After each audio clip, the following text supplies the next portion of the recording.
Buenas tardes, en el día de hoy les vengo a exponer un tema que para mí considero que es de bajo perfil y quería llevarse con mayor importancia. El tema es la violencia a causa de los videojuegos. Cuando hablamos de violencia en los videojuegos pensamos de que no hay una relación entre sí, con lo cual tenemos más evidencia de que los videojuegos no son causantes de diferentes conductas agresivas. Además, se ha demostrado que el gaming, es decir, este tipo de videojuegos, puede traer beneficios. Eso sí, debe disfrutarse con responsabilidad y mesura. Han sido varias las ocasiones en que los videojuegos han sido señalados como causantes de tiroteos u otro tipo de conducta agresiva en los jóvenes y niños. Sin embargo, no todo es malo. También hay beneficios al jugar y dedicarle tiempo a este tipo de videojuegos, ya que incluyen el desarrollo de habilidades como por ejemplo la atención, la creatividad, la memoria, los idiomas e incluso el trabajo en equipo. Pero, ¿realmente los videojuegos son causantes de violencia en los jóvenes? De acuerdo con una investigación de la Universidad de Oxford, de la que consistió en que reunió a 1.000 jóvenes, entre ellos 500 hombres y 500 mujeres, para ver cuál era su comportamiento a la hora de jugar videojuegos catalogados como violentos. Como conclusión, tuve que había cero incidencia entre los videojuegos y los adolescentes entre 14 y 15 años, pero que sí traía como ese tipo de agresividad a la hora de jugarlos. Por ejemplo, la competitividad, la bronca o la ira.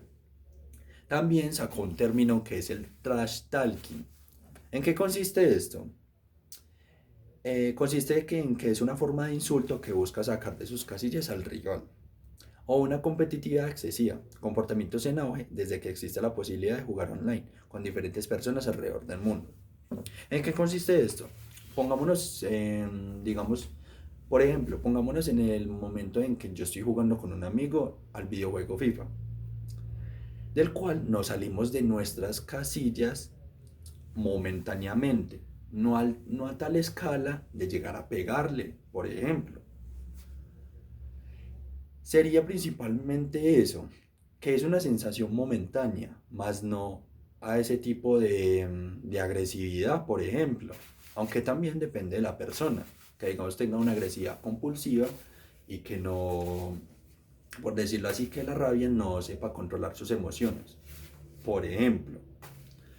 También la idea de que los videojuegos violentos provocan agresión en el mundo real es muy popular, pero no ha tenido muy buenos resultados con el tiempo. ¿Por qué? Ya que los videojuegos no necesariamente generan violencia, debido a que estos responden a nuestros gustos y tendencias emocionales.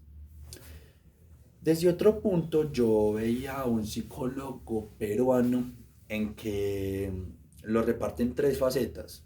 Uno, el uso. Consiste en que son personas que consumen los videojuegos 1, 2 o 3 horas diariamente. Dos, el abuso.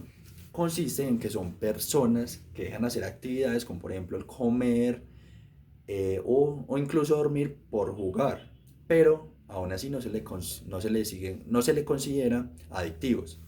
Y tres, las personas adictas, que se puede basar en dos formas básicas. Uno, el síndrome de abstinencia.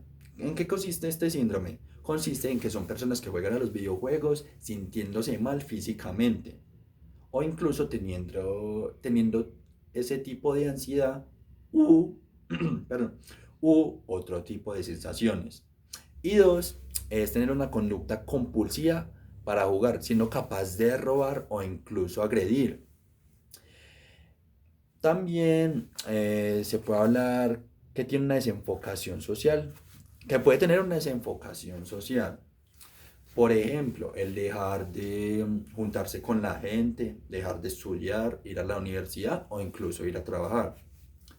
Por ese punto. Por otro punto, se sabe que la gente con tendencias hostiles y agresivas tiende a escoger los más agresivos y violentos que aquellas sin esas tendencias perdón, que aquellas sin esas tendencias alimentan rasgos de personalidad. Como conclusión, y dándolo desde mi punto de vista, considero que se debe tener una responsabilidad tanto personal como social, para un desarrollo emocional acorde a la sociedad, donde se pueda disfrutar sin necesidad de llevarla a la ficción de los videojuegos. Como hablaba anteriormente, que llevarla a tal escala de agredir a alguien o incluso los tiroteos. Por ejemplo, eh, dando como mensaje no llevarlos al punto de la adicción, sino de la satisfacción. Y aquí podemos ver como ese, por decirlo como es, desde esa perspectiva a la violencia a causa de los videojuegos en los jóvenes. Y eso sería todo. Muchas gracias.